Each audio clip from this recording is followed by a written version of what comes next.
So guys, last episode में हमने देखा कि ईटो और आयाडो जो है वो फाइनली एक दूसरे को डेट करने लग गए हैं और इन्हीं के ऊपर जो है ज्यादा फोकस करा गया था लास्ट एपिसोड में और इन्हीं के रिलेशनशिप को दिखाया गया था। इसके आगे क्या होता है वो पता चलेगा हमें इस एपिसोड में। तो बिना टाइम फोड़े लेट्स फ्रिकिंग बिगिन। एपिसोड के स्टार्ट में इशिनो बोलती है, टाकानाशी तुम यहाँ क्या कर रहे हो? वो उसे कहता है वो देखो, और उधर ईटो और आयाडो बैठे हुए होते हैं। इशिनो कहती है रिलेशनशिप में होना बढ़िया है और बोलने लगती है क्या तुम्हें गर्लफ्रेंड चाहिए, और बोलती ही जाती है। मित्सुया बोलता है नहीं, मैं टाइम टू टाइम गर्ल्स के साथ रह सकता हूँ और मैं ऐसे ही खुश हूँ। इशिनो कहती है व्हाट अ क्रीप। मित्सुया कहता है मुझे गर्लफ्रेंड बनाने में कोई इंटरेस्ट नहीं। इशिनो कहती है वेल ये घुमा फिरा के मुझे रिजेक्ट कर रही हो तुम। मित्सुया कहता है मैंने तुम्हें कई बार डायरेक्टली रिजेक्ट करा है, हम दोनों को पता है कि तुम सीरियस नहीं हो इसे लेके। इशिनो कहती है नहीं, मुझे बहुत खुशी होती अगर तुम मुझे डेट करने के लिए एग्री हो जाते, और फिर उसे एक कोने में कर देती है। मित्सुया बोलता है ये उल्टा नहीं होना चाहिए था। इशिनो कहती है मैं ऐसा क्या करूं कि तुम मुझे लाइक करने लगो। मित्सुया बोलता है वेट, मुझे लगता है मैंने कुछ फील किया अभी। इशिनो बोलती है सच में? मित्सुया कहता है हाँ, थोड़ा और करो। इशिनो कहती है क्या? मित्सुया कहता है तुम्हारी ये साइड काफ़ी अलग लग रही है। इशिनो कहते ओह, और फिर एकदम से बोलती है वेट अ मिनट, तुम मेरा मजाक बना रहे हो। दूसरी तरफ आयाडो के कुछ फ्रेंड्स उसके पास आ जाते हैं और आयाडो उन्हें बताती है कि वो ईटो को डेट करने लगी है और उन्हें इंट्रोड्यूस कराते हैं ईटो से और ईटो को उनसे।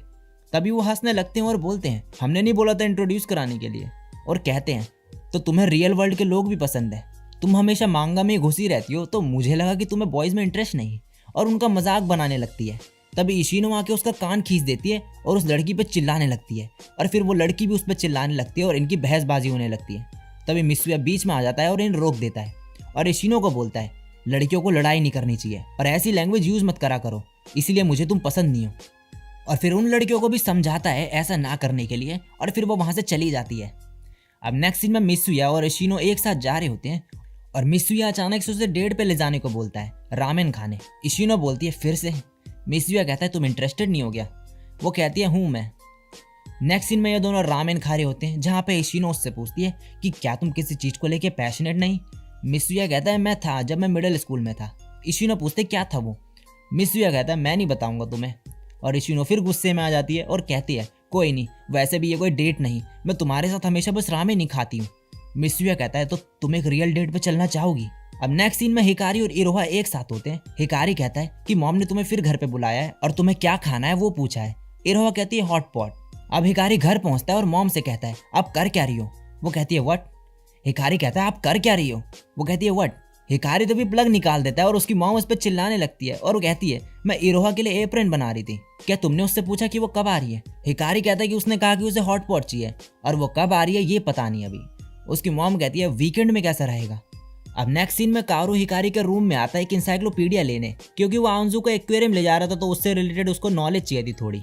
और जाते वक्त हिकारी को कहता है पता नहीं इरोहा जैसी लड़की तुम में क्या देखती है। हिकारी कहता है मुझे भी नहीं पता, मैं बस उसके लिए सब करना चाहता हूँ जिससे वो खुश रहे। कारू तभी एक पेज निकालता है और कहता है कि और बताओ तुमने उसके साथ क्या क्या किया, मैं नोट कर रहा हूँ। हिकारी कहता है मैं ये सब क्यों बताऊँ। नेक्स्ट सीन में इशिनो और मित्सुया डेट पे आए हुए होते हैं और एक एक्वेरियम में होते हैं। वो वहाँ पे इशिनो काफ़ी इंजॉय कर रही होती है और मित्सुया का हाथ पकड़ लेती है। मित्सुया कहता है इशिनो ये क्या कर रही हो? वो कहती है हम डेट पे आए हैं। मित्सुया कहता है मुझे ये ठीक नहीं लग रहा। इशिनो फिर रोने लगती है और कहती है कि मैं क्यों नहीं पकड़ सकती तुम्हारा हाथ, और तभी उसका पैर मुड़ जाता है। मित्सुया कहता है हील्स पहनोगी तो यही होगा।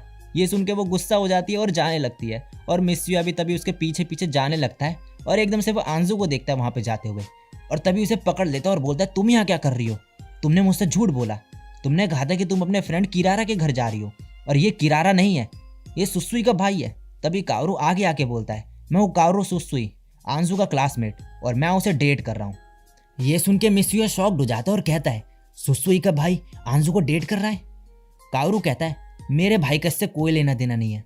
मित्सुया कहता है तुम उसके भाई हो और उसके छोटे वर्जन जैसे लगते हो।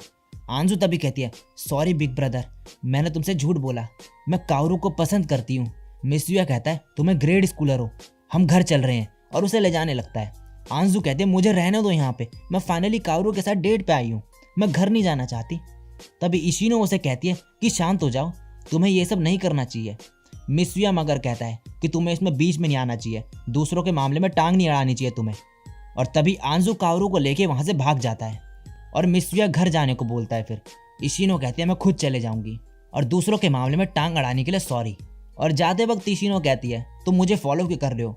मित्सुया कहता है हम सेम एरिया में ही रहते हैं और मैं तुम्हें बेटर फील कराना चाहता हूँ। और तभी उसे पकड़ के हक कर लेता है और कहता है आज के लिए सॉरी।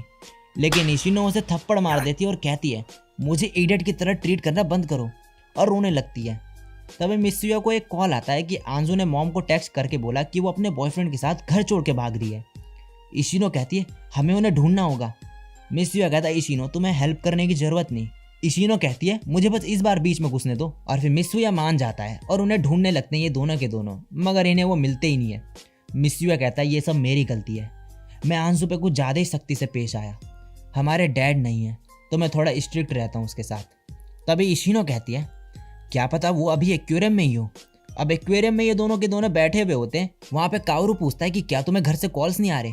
आंजू बता दी कि उसने अपना फ़ोन जो है बंद कर दिया तो इसलिए कॉल्स वगैरह नहीं आ रहे उसे। और कहती है हमारे डैड नहीं है इसलिए जो ब्रदर है वो ओवर प्रोटेक्टिव हो जाते हैं। और कावरू तभी कहता है चलो हम घर चल रहे हैं। आंजू को तभी ठंड लगने लगती है और कावरू उसे अपनी जैकेट पहना देता है और कहता है हमें ऐसा कुछ नहीं करना चाहिए जिससे तुम्हारी मॉम और ब्रदर दुखी हो। मैं प्रूव कर दूंगा तुम्हारी फैमिली को कि वो ट्रस्ट कर सकते हैं मुझ पे कि मैं तुम्हारा ध्यान रख सकता हूँ। तभी मित्सुया वहाँ पे आ जाता है और कावरू को थप्पड़ मार देता है। कावरू कहता है मुझे क्यों मारा, मेरे पेरेंट्स ने भी कभी मुझे नहीं मारा। मित्सुया कहता है 2 ग्रेड स्कूल के बच्चे भाग रहे हैं, क्या तुम स्टूपिड हो। कावरू कहता है तो ग्रेड स्कूलर के डेट करने में क्या गलत है और मेरा हिकारी का भाई होने से क्या फर्क पड़ता है। आंजू तब मित्सुया को बता देती है कि कावरू ने बोला था कि हमें घर चलना चाहिए। मित्सुया फिर कहता है ओके मैं समझ गया, मैं भी गलत था, मैं तुम्हारी साइड से चीज़ें भी सुनना चाहूँगा तो कभी घर आना, लेकिन हाँ तुम अपने भाई जैसे ही दिखते हो। और फिर इशिनो को कहता है तुम्हारे पैर। इशिनो कहती है ओह हाँ मैं वही सोचूं कि कुछ दर्द हो रहा है। मित्सुया कहता है क्योंकि तुम भाग रही थी और मेरी हेल्प कर रही थी, सॉरी। इशिनो कहते हैं कोई बात नहीं। और अब मित्सुया उसे अपने स्नीकर्स दे देता है और ये घर की तरफ जा रहे होते हैं। इशिनो कहती है मेरे फेस और हेयर्स बेकार हो चुके हैं और मैं एम्बेरस भी हूँ बहुत, तो तुम घर जाओ, मैं यहीं से चली जाऊंगी। और गुड बाय बोल के जाने लगती है। मित्सुया कहता है हे इशिनो चलो एक डेट पर चले कभी। और इशिनो कहती है ठीक है।